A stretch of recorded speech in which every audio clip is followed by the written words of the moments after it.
for Rondeau, who I have worked very closely with and get along with, which is cool.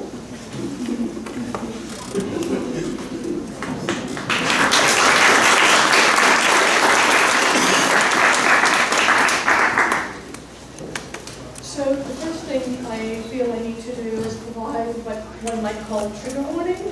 There will be discussion of major non-open source things in this talk. Microphone. Microphone. Turn the microphone. Selfie.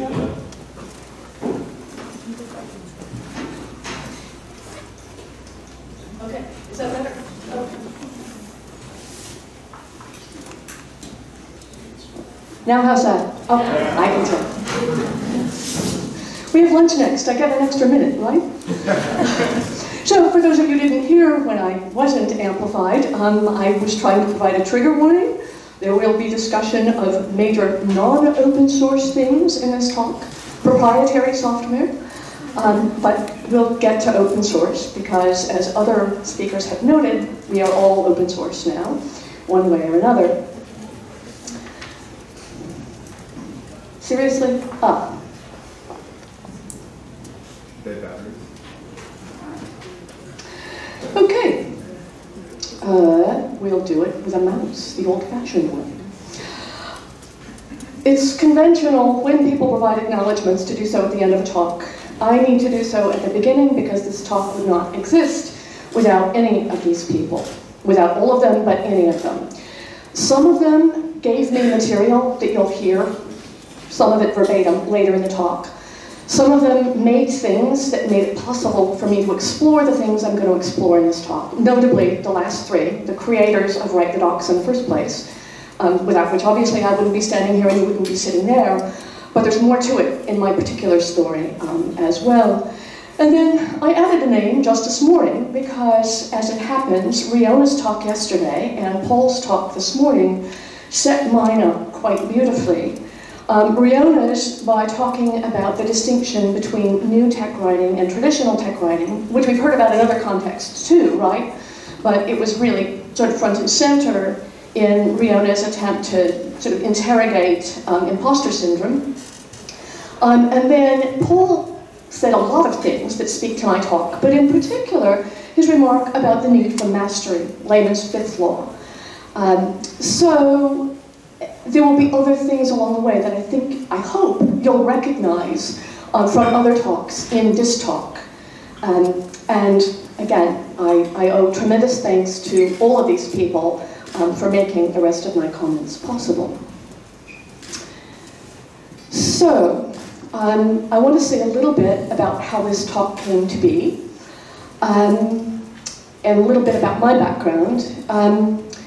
Software technical writing, software documentation is by way of being a second major career, a third or fourth career overall in my life. One of the very short-lived careers was as a travel writer. I started that job in August of 2001, and I'll leave it to you to figure out why it didn't last very long. Some people get it, some people don't. But in my first major career, which lasted for about 20 years, I was a professional historian, an academic, who researched and wrote about the history of the Italian Renaissance and all along the way to support this habit, taught at university. For a long time after I left academe, I didn't think any of what I did really had much to do with my academic career other than my training in research, basic research and writing skills. When I started working in software, I came at it, like many of my sources in this talk, sideways.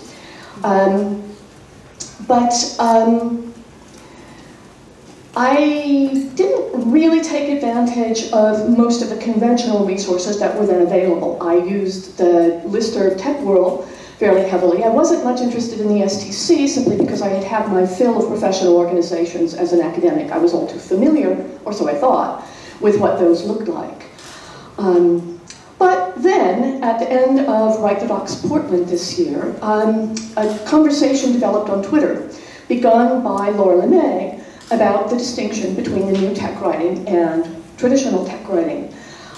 There is a thread on the Write the Docs forum that grew out of this Twitter thread.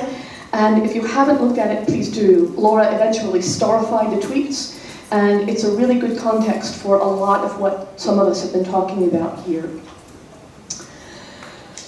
I am not going to talk about what I'm not going to talk about, other than to say that this talk is no longer just a talk. It's grown into a much bigger project, and so what I'm giving you today is only pieces of the project. Hence my subtitle, Tales. This is not one master narrative of the history. It is stories, conti, rather than storia. However, so now I am calibrated to provide you with good contrast, which loses the effect of this particular slide. But to give you some further context for my delight in this particular project, this is the kind of thing that I used to do research with. These were my research materials. This is actually a fake. It's in English. I simply pulled it off of a public domain image site. But it gives you some idea of what I used to do, except that the contrast was so much poorer that often UV light was required to discern what Italian notaries of the 14th and 15th centuries were describing. This is not easy stuff, right? You spend days, sometimes weeks, simply prying the materials out of the hands of the archivisti, and then days and weeks and sometimes months simply trying to discern what a handful of manuscripts are telling you. So it's a little strange, and it's both easier and harder, having developed these sorts of research habits, to investigate things that have happened during my lifetime, and to engage in a practice that I first learned about when I took my first professional academic job, but that I'd never really experienced directly, which is to say oral history. So now, instead of having to spend days, weeks, and months discerning, chicken scratch, I get to talk to people and listen to their stories and tell you a bit of those stories. I can see I'm going to skip over a bunch of slides. This is not a history of technical writing. The only reason that I provide this little nugget is because of the picture. This is not really a picture of Chaucer, but it'll do. It's a picture of a 15th century scribe. Chaucer is, in academic circles, held to have been the first technical writer in English, because he wrote a treatise on the astrolabe, which was used in the 15th century both for navigation and for astrological purposes. So yes, both astronomy and astrology. But that's a general sense of the term technical writing. It's often referred these days as scientific and technical writing. And that notion of a writing that is about a wide range of technical or scientific subjects has been around for much longer than software has been. So it's a big wrapper for software documentation. I'm really trying to be careful about making a distinction here. So let's look at some context for talking specifically about software documentation. What I want to do here is to look at some stories about the practices out of which our present work has grown. It's not just a matter of sort of break with the past, the new versus the traditional, the new versus the old. If we attend to more stories of the past, we can also discern continuity. There are breaks, to be sure. I'm not arguing that we don't disrupt or that we don't innovate, but that it's better to do so with an awareness, a fuller awareness, an ever-increasing awareness of what has come before us, and to recognize what we have in common with the past, as well as where we are different. For example, a set of questions that has informed a number of the talks here already. Should engineers learn to write better? Should engineers be the ones to provide documentation? Or should dedicated writers do this work? That's a discussion that goes back more than 100 years to the establishment of the technical writing program at Carnegie Mellon University in the 19-teens.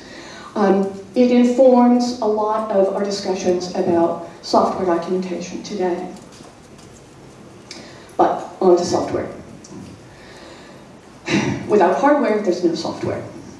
So I have a little bit about software, and because I'm giving this talk in Europe, even though almost, I think pretty much everything else I have to say is hopelessly American, this thing, at least, is not. It is the Programma 101 by Olivetti, which appeared in the early 1960s, and by some is held to be the first personal computer. How usable it really was is a matter for debate, given its specs, which I'm sorry I have to skip over because I've been making too many introductory remarks. They're in the notes, and I will post the slides as soon as I can finish cleaning up my notes.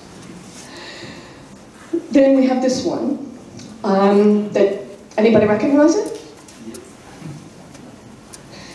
Yes. It's the DEC PDP-8 that appeared in 1965, only a few years after the Olivetti. I didn't put the date on my slide, but I think the Olivetti appeared in 61. The PDP-8 is called the first successful commercial microcomputer.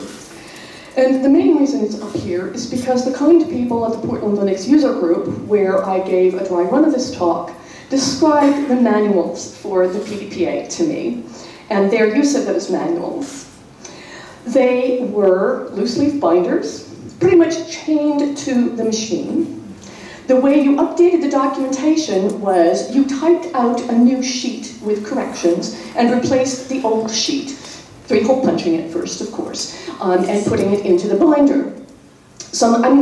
This is before word processing. We're talking about typing, sometimes on manual typewriters. I mean, we're not talking about Selectrics, although they were available in the day. Not necessarily, anyway. Those manuals were precious. People copied them out by hand. I mean, literally by hand. Pencil and pen on paper. This very antiquated technology. But those manuals were extremely precious, and of course, without them, you could not do a single thing with this machine.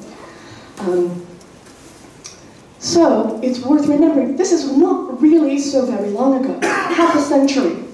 50 years is not really, in the larger scheme of things, especially for an historian of the Italian Renaissance, a very long period of time, even though I realize that it's longer than the lifespans of many, if not most of you in this room. Let's not forget, it's in a larger context, not so long ago. Okay, we're skipping over a decade or so. Does anyone recognize this photo? Yes. This is 11 of the first 13. I did tell you there would be discussion of non-open source things, right? This is 11 of the 13 first Microsoft employees. On that team, I'm not going to identify all of them for you. You can go do that on Google. On that team, however, it's interesting to note the roles. There was an admin. There were 2 project managers. There were 9 engineers. That adds up to 12, right? That 13th employee was a technical writer. Yes. And she was brought in by Paul and Bill based on their work with her at MITS. They had all worked together there both on the design and implementation and on the documentation for the Altair 8800, also a candidate for first personal computer. That's not the subject of this talk, but in any case, let me back up a moment and point out Andrea. This is her right here. And you can go find a photo and figure that out yourself. But given that I'm about to tell some of her story, I figured I'd give you a picture to go with the story. I was lucky enough, okay, there we go.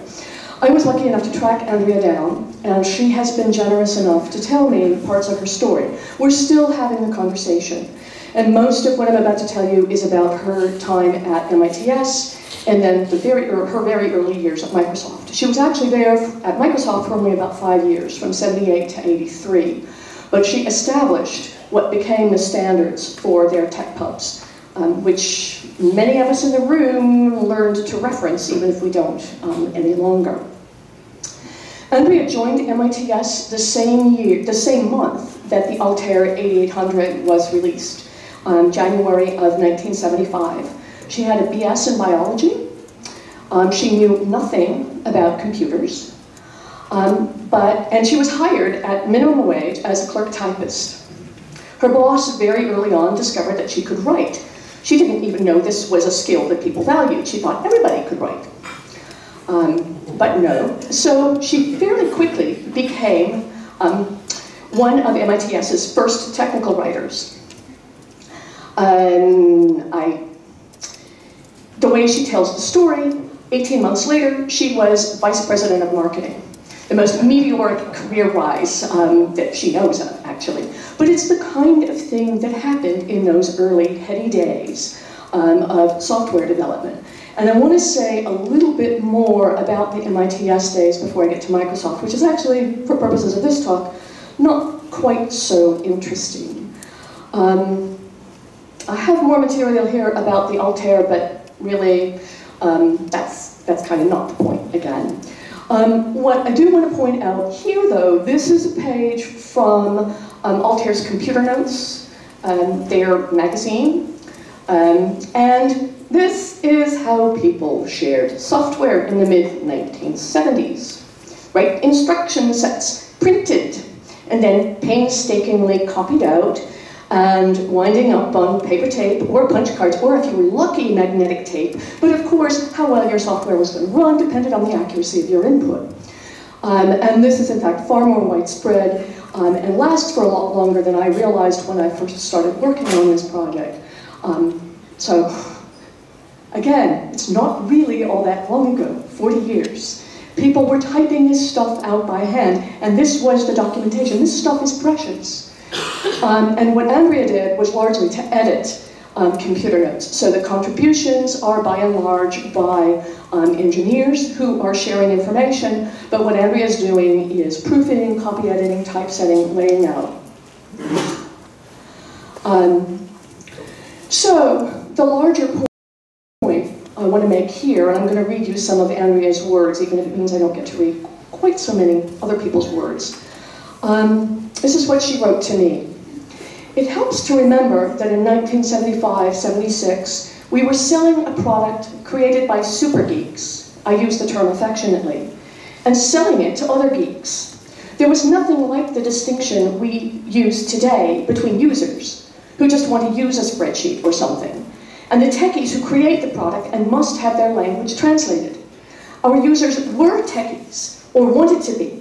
They wanted to read about assembly code and the polarity of tantalum capacitors.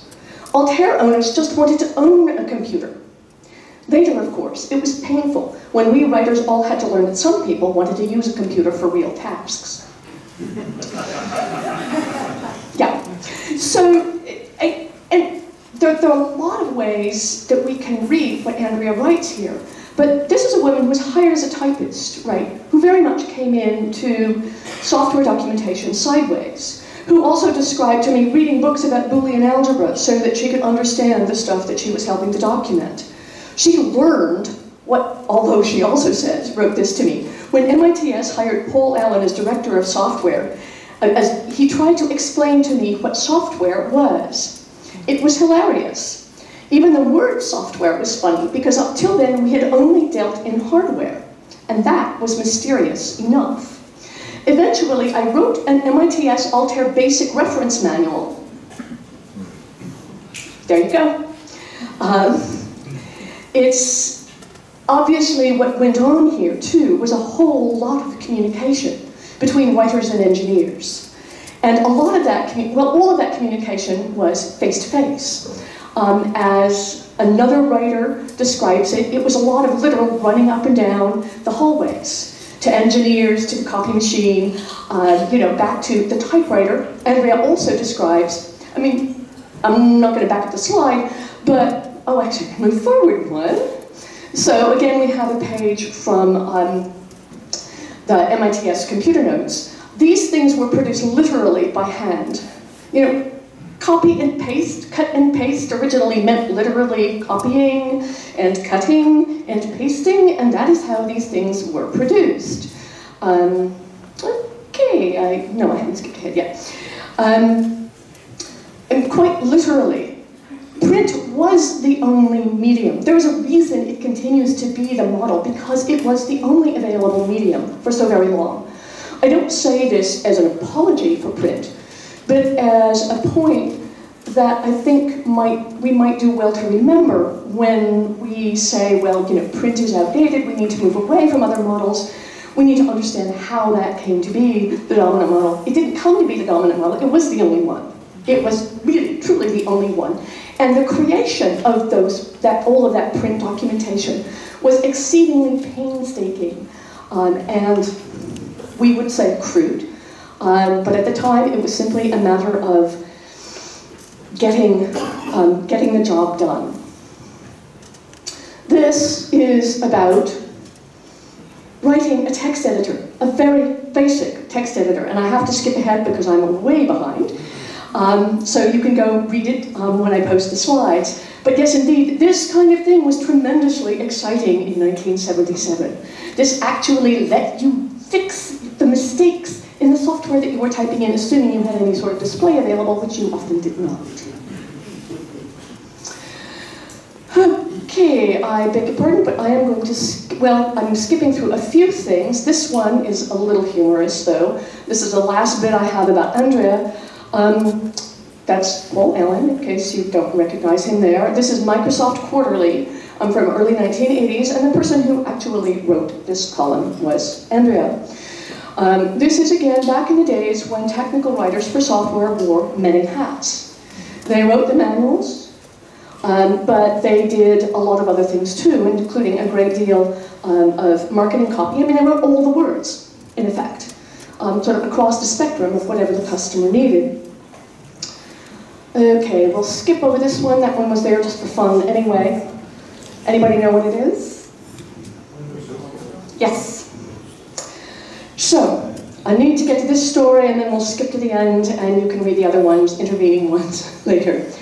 On the other side of the country, but at around the same time, a little later, from Andrea, the career of Marcia Reefer Johnston, who has been tremendously important in the growth and development of Write the Docs, was also taking off.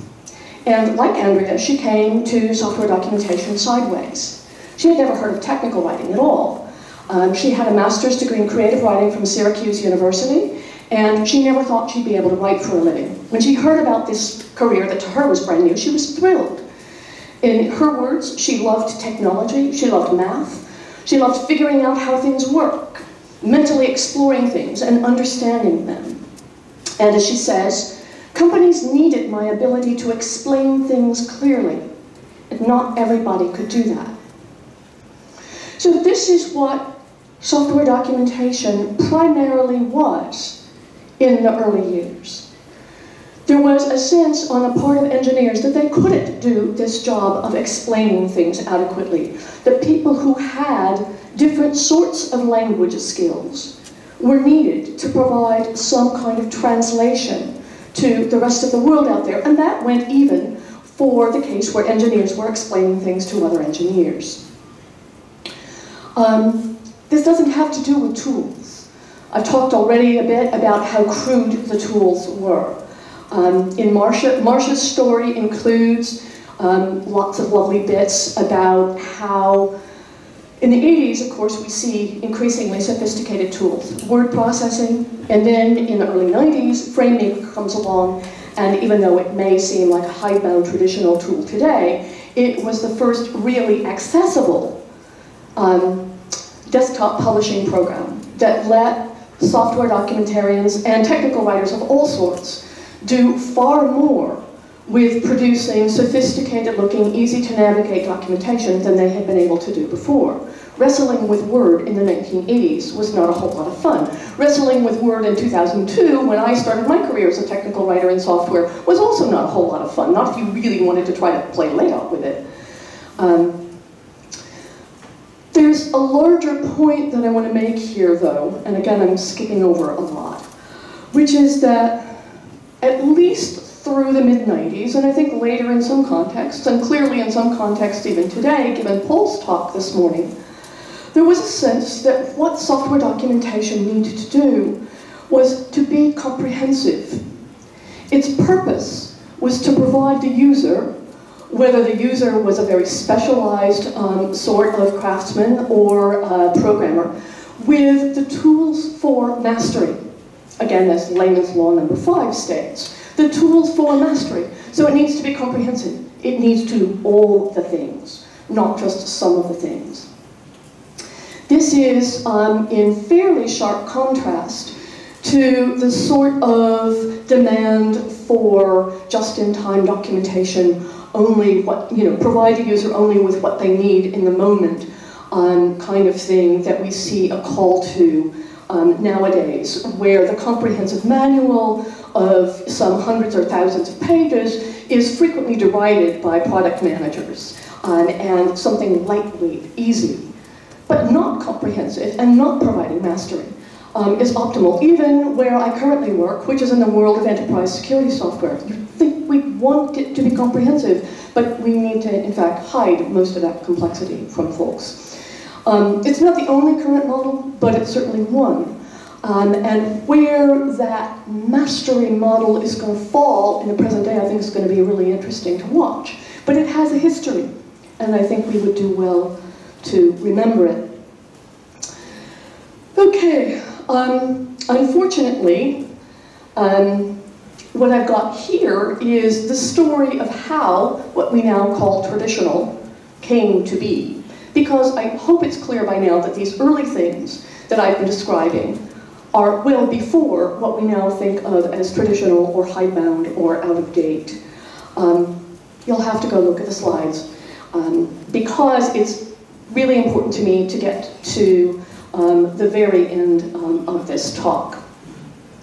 I want to close with, I think I have time for 2 different examples of where software documentation or discussions about web content converge. Converge, or where the present might need to engage more in conversation with the past. The first one, you can go read the issue on GitHub. This is an issue that came out of the schema.org project, and the discussion is about creating a type for describing instructions outside of recipes. So the distinction, in effect, between a procedure and a recipe is the theoretical issue at hand. And the thing is exhaustive. The comment in the issue that caught my eye is this one, which points out that there is some history to the discussions about the relationship between recipes and instructions. But in fact, there is another history that goes back to 1990, and an article published when the STC declined to review a cookbook as an example of technical writing. Yeah, recipes, instructions, we're still trying to figure that one out. And last but not least, because really this is where we are, a lot of where we are in the teens. We are at Write the Docs.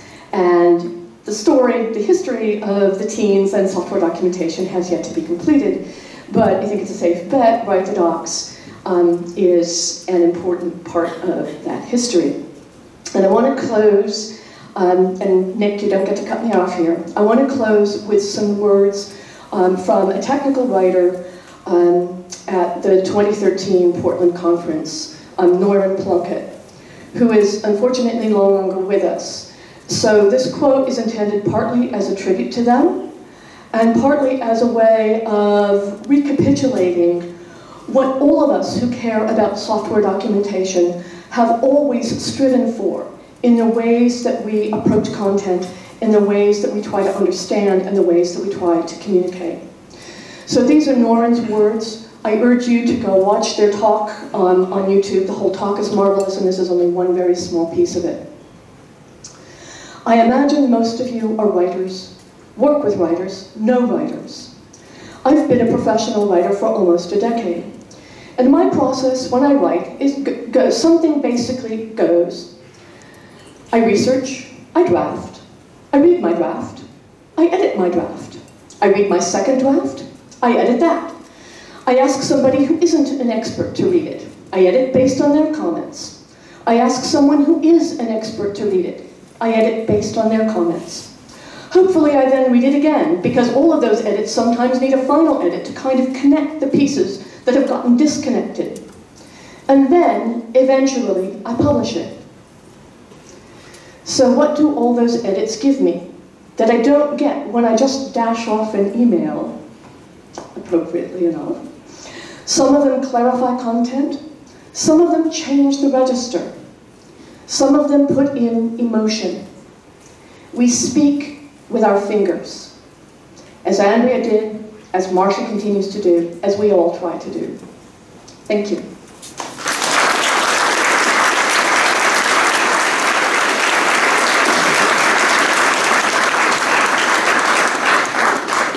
Thanks, Jennifer. So it's lunchtime. See you back at 1:40 p.m. What? Oh, yeah, thank you.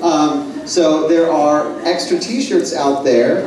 Everyone has claimed, the claiming period is over. Go ahead and grab another one for your mother.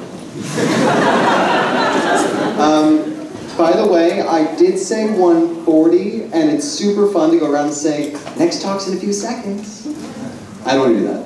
So, 12:39, watch your watches.